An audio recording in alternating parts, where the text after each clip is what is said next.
Hi everyone. Sorry, I'm actually reshooting this video.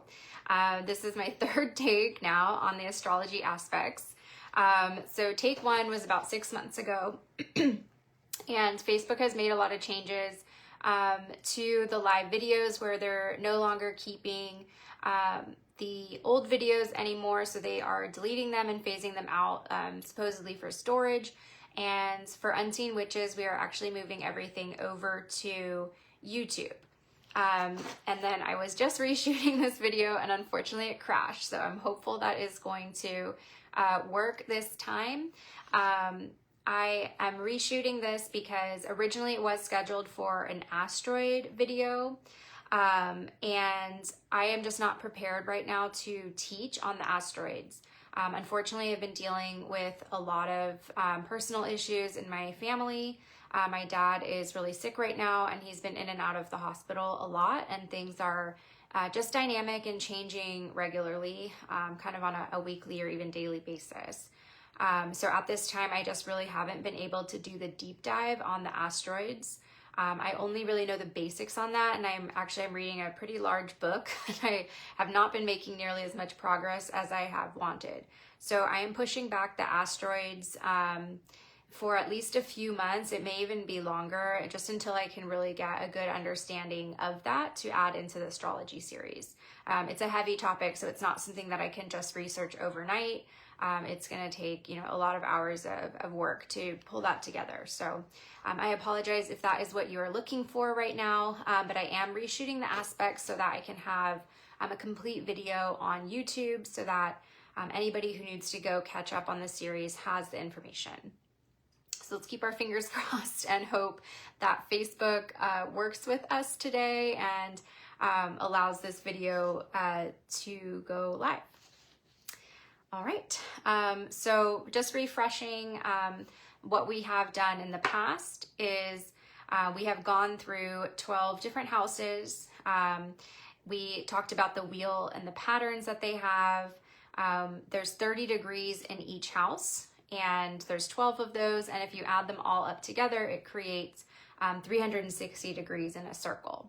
So there's a lot of different numbers that are really apparent as you start looking at the aspects. So you'll have a lot of 2s, 3s, 4s, and 5s.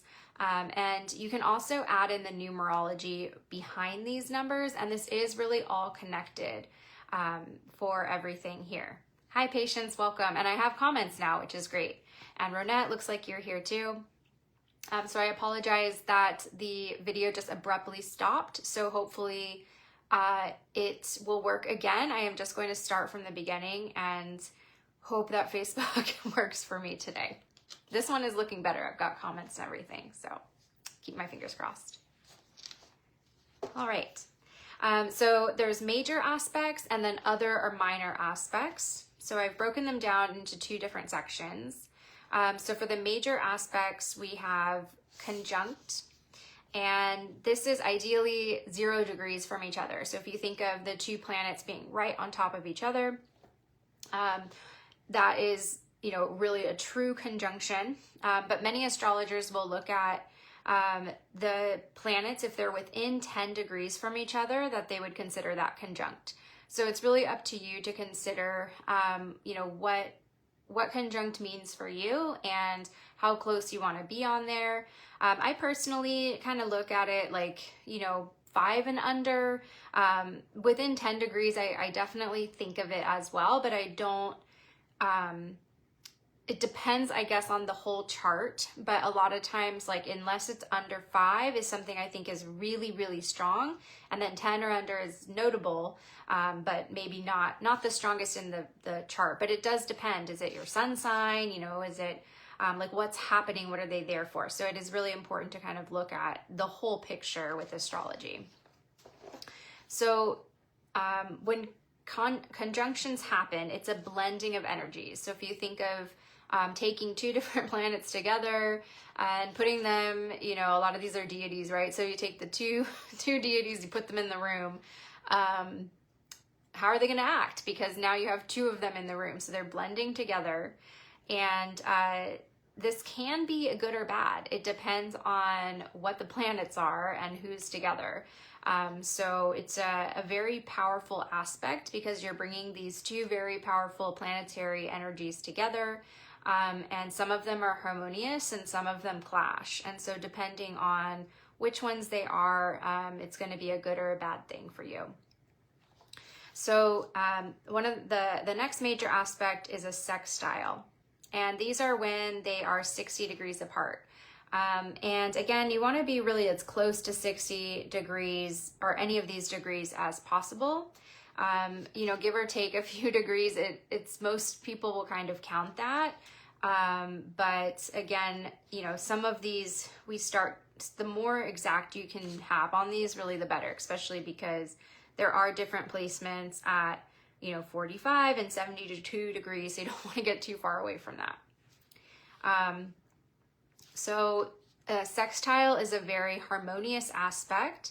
It plays into our natural talents and abilities. It's very supportive. So as we bring these energies together, you get a lot of support, and it's a very positive placement that allows energy to flow very easily. So after that, we have square, and of course that's 90 degrees, just like, you know, a square shape, right? Any of those corner angles is 90 degrees. And this is a negative placement. There's a lot of conflict. It creates a lot of tension, drama, there's struggles. You know, if you think of a crossroads, right? It's going to be two lines going right across from each other, and each of those have like square degrees. So there's a lot that goes together with this stuff. And so, you know, crossroads, you often have a conflict, right? Like, which direction do you want to go in? So that type of, you know, geometry and things that we do within our crafts and things like that, it is really all truly connected. And that's where the square aspect comes from. So the next major aspect is trine, and that's 120 degrees apart. So if you think of the 12 houses, that's going to be 4 houses down. And this is a really positive placement. It brings a lot of blessings and luck and opportunities your way. You can think about the threefold of magic. That's a 3. It's, you know, the Trinity. There's 3 aspect.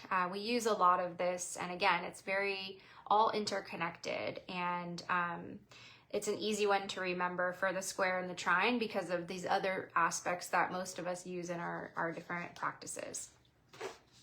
So trine is definitely like an easy flowing energy, which is really great.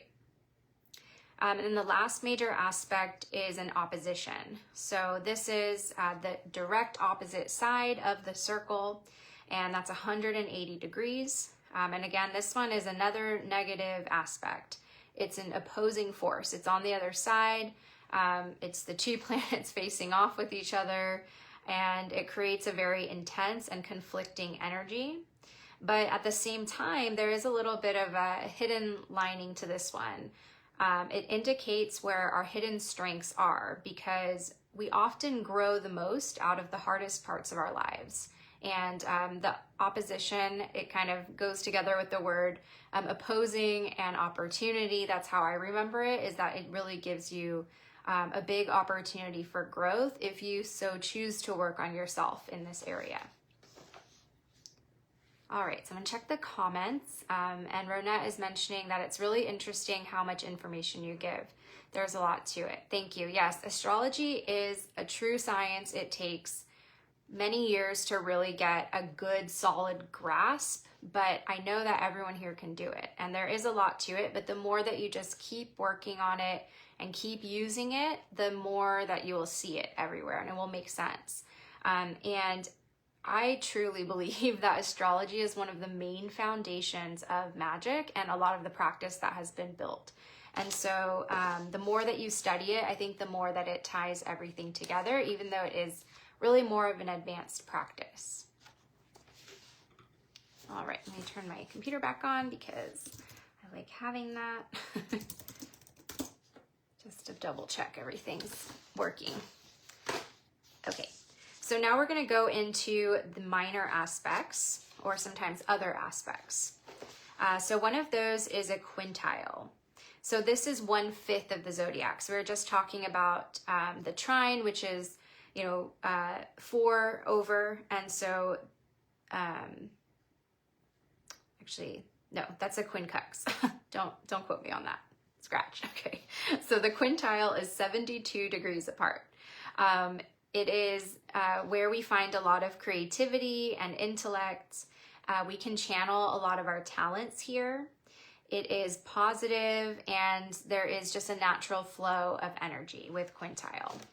And I guess I should mention too that the major aspects are more powerful in the chart. So these are ones that are generally going to be just the ones you gravitate to the most. Like you're going to look for what's conjunct, what's sextile, what's square, what's trine, what's opposing. Those are the things you're really going to look in on the chart. Then after that, you can start looking at the other aspects because those are going to add more flavor. But the main course, I guess to say, is going to be the major aspects. So that's why they're called the major. They're really truly more important.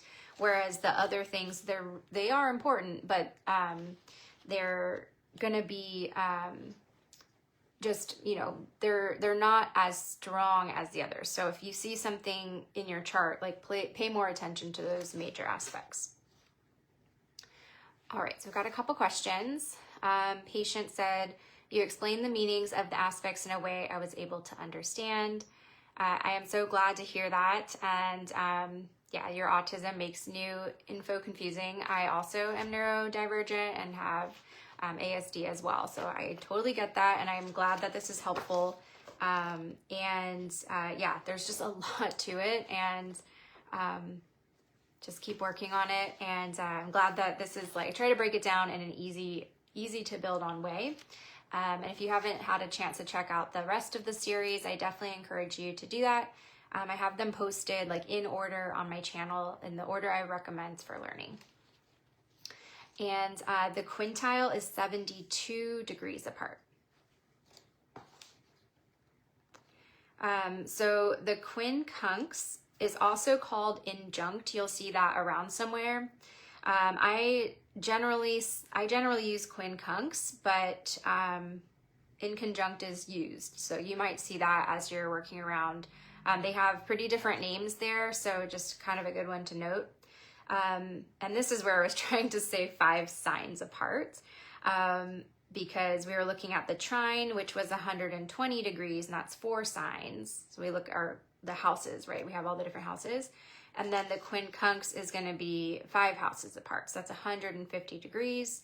And each of those houses is 30 degrees. So we add 30 from 120 to get the quincunx. This one is a negative placement. It creates a lot of tension. There's a lack of understanding kind of between the 2 planets here.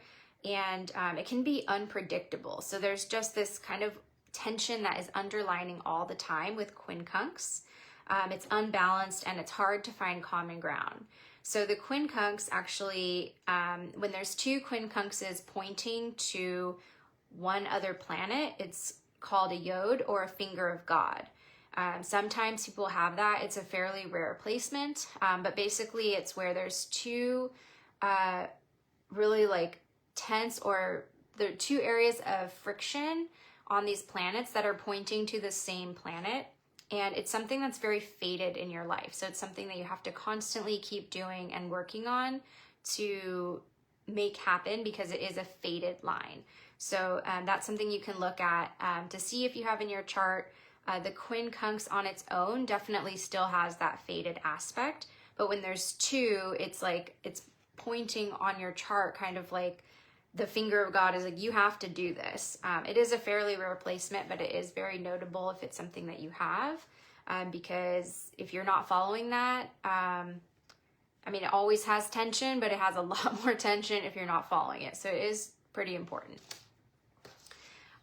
The next one is semi-sextile, and this one is 30 degrees. So that's just, the one house over, but in the same part of the house. And this is another difficult placement. It's a dynamic aspect that indicates energy that could be annoying or frustrating. So it's just something that you just kind of has this annoyance and frustration in your life. You might not even always understand why, but the energies are attracted to each other. So it's something that you have to just deal with, because it's like they are attracting, but there's friction within that. And so that adds a lot of frustration because it's something you can't ignore. And this needs, you need to put in a lot of effort into this area.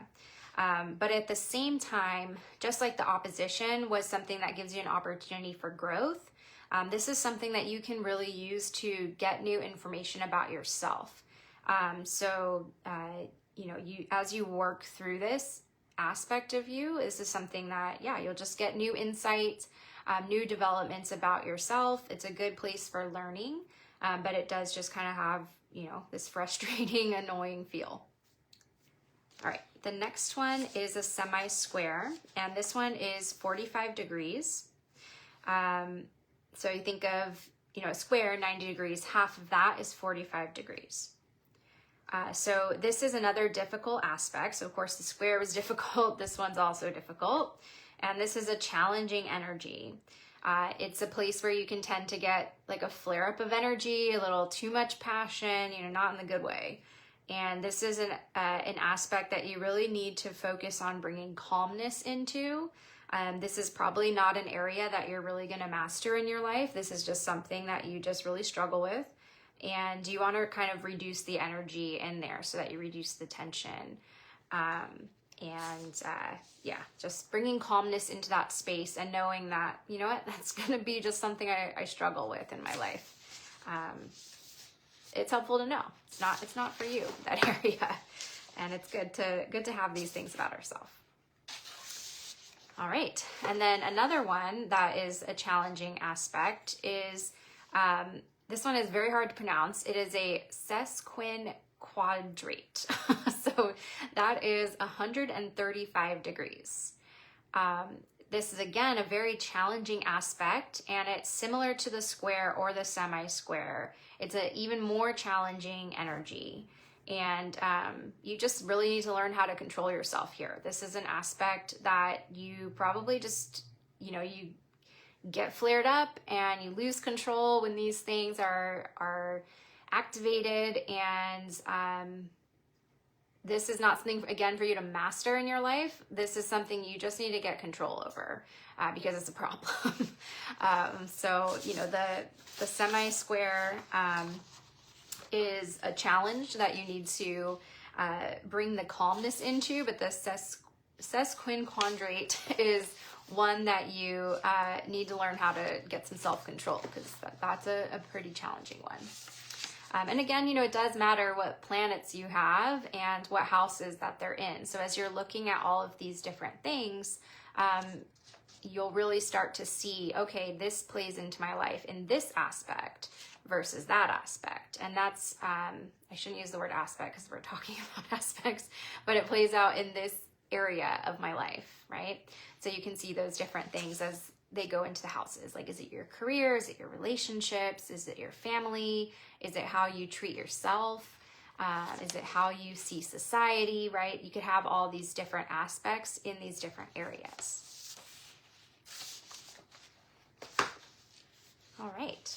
So that's it on the aspects. I do have this chart that I printed out, and I will, well, I can't take a picture anymore because of YouTube. So let me pull the camera down. Let me make some space here. And then I will, my desk is dusty. All right. And I am going to pull this down so that you guys can see, and we'll just kind of go over some of the symbols and what the lines look like. I think it will be really helpful, and then I'll come back on here. Okay, let me grab this.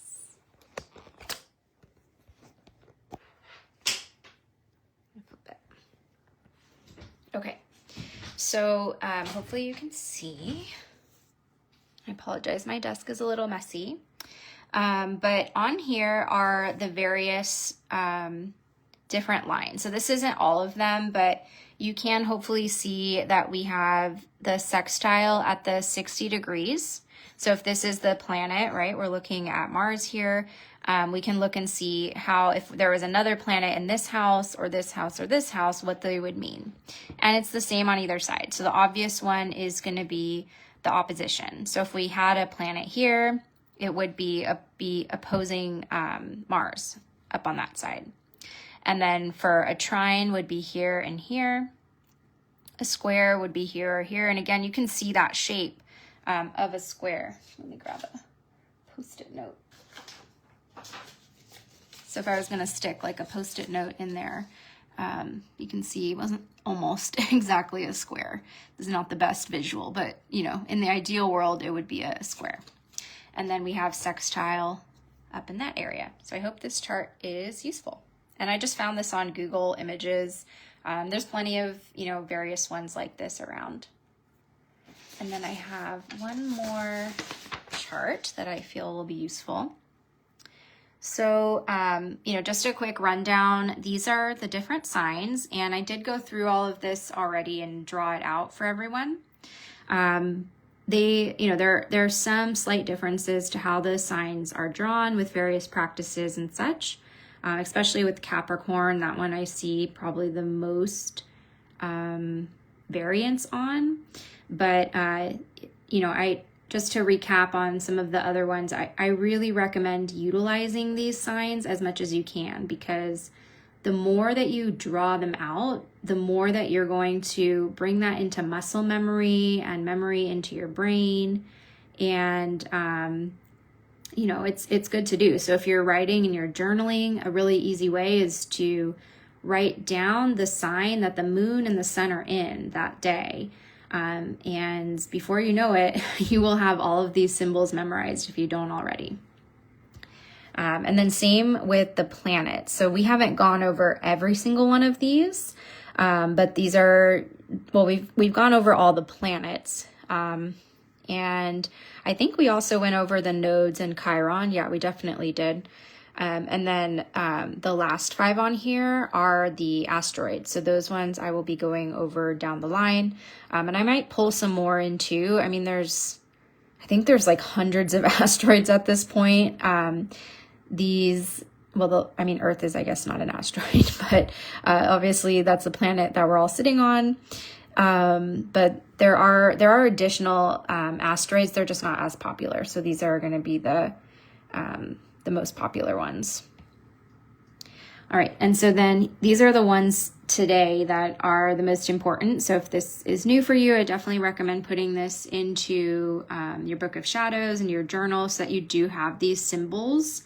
These are the ones that we talked about today. So I highlighted the ones today. We didn't talk about the other ones.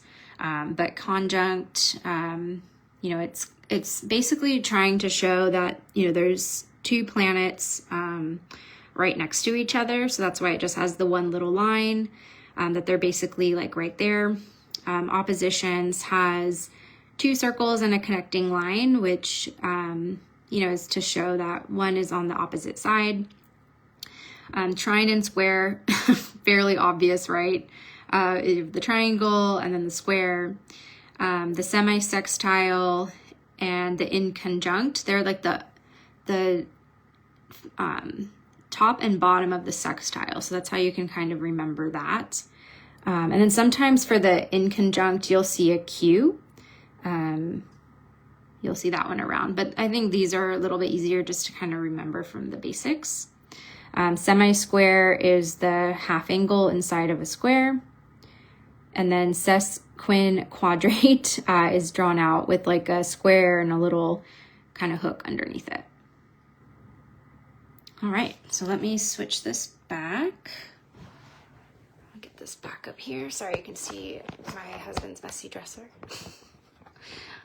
He'd be mad if I said that, but it is what it is. All right, so yeah, let me check the comments and see where we're at. Practice does make perfect. So yeah, astrology is a very intense subject, and I really encourage everyone to do it. I think a lot of people shy away from it because there is just so much to do, and I don't have it all memorized. And I think that a lot of people, they kind of feel like they have to have it memorized to be able to work with it. And that is absolutely not the case. I have my cheat sheets. I have my notebook that I use whenever I'm doing readings. I have information in there that I use. If I'm going to do a reading for somebody, and I'm definitely not a professional astrologer, I am an amateur astrologer. And if I'm doing readings for somebody, I take my time to really look at the chart. And that is very true of professional astrologers. The professional astrologers I know often will look at a chart for a few hours, take notes, and then do their session with somebody for 30 minutes or 45 minutes or whatever that looks like. So they basically have all their notes and then they're presenting it. It's very different than like a tarot reading where you can look at the picture and you can see all that stuff come out in real time. I mean, I know that there are people that can do that, but that is the exception. That is not the norm. And that takes a long time of learning all of that. So that's my long-winded way of saying that hopefully you just dive in and build the tools that you need so that you can do this stuff. Okay, let me see what I've got in here else for the comments. So Patience writes the moon phase on each owl letter that she sends, and you'll add the sun too. I think that is awesome. That is beautiful that you're doing that. And I'm glad you got a screenshot. I hope the guides are helpful. All right. Are there any other questions? I am done with the content for today, but I'm happy to stay on and answer any questions that you have, not just about this live, but anything in the series. I will do my best to answer them on the fly.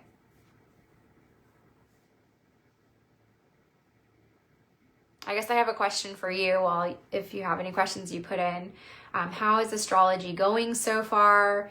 If this is your first time tuning in, definitely check out the rest of the series on YouTube. But if you have been following along, how do you feel about astrology? Do you feel comfortable? Are you feeling lost? Are you feeling okay? I would love to hear your feedback on that. And especially for everybody on the replay too, please let me know how you're feeling, and then also what you've been doing. It would be so great to hear, everything that you've incorporated into your practice. And if you haven't done any on your practice, that's completely fine too. There's no pressure, but I do feel that the more that you actually are incorporating it, then of course the easier it is to understand and grasp the information. Would you ever do a reading chit chat live? Like the tarot series? Actually, I have been thinking about that, Patience. I haven't even shared that with anybody. I think only one person, just casually. I think that doing like the tarot partnership, I think doing it for the astrology would be really cool. I don't know how much interest there would be. I definitely would want like another crone to help me run it because I think it's a lot to do. There's a lot I would need to kind of figure out and partner with other people to figure out, but I think it's very possible, and I think it would be fun. Everyone can do, some type of reading for each other. The tool is a little bit limited because I think the video part is short, but there is the voice recordings that you could put in. So they would be, it's more time intensive than a tarot reading. So I think that's something just to consider for a program like that too. But if there's enough interest, I would love to do it. I think it would be so much fun. Thank you so much, Rona. I'm glad that you enjoyed the time, and I'm so glad that you were able to join live. And Patience says, this is her second month here, and it's her first video in the series. Great, and you've done a chart before, so that's amazing. So all of the other videos are already posted onto YouTube. My channel name is Mint Moon Shop. It's SHOPPE for shop. So if you type in Mint Moon Shop, you should be able to find it. There's also a post within the group that links to everyone's channels, so you should be able to find it there as well. But if for some reason you can't, just let me know and I will send you the link.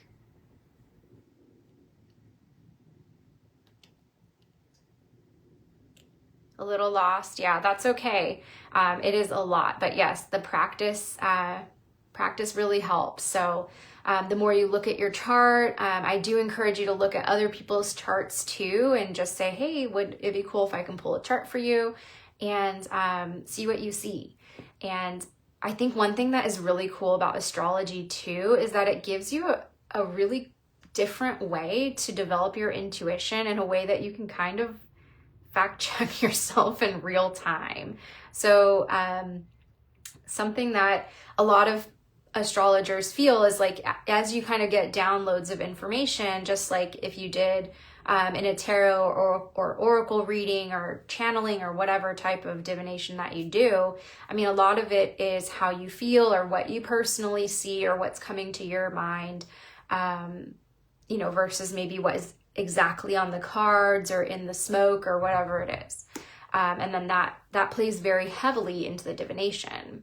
So with astrology, I mean, it is what you see, but you also have to utilize the boundaries and the facts within what these things mean, because there's really not anything that you can spin on some of this stuff. It's like, that's the meaning of the sign, that's the meaning of the planet, that's the meaning of the house, and this is how these things interact.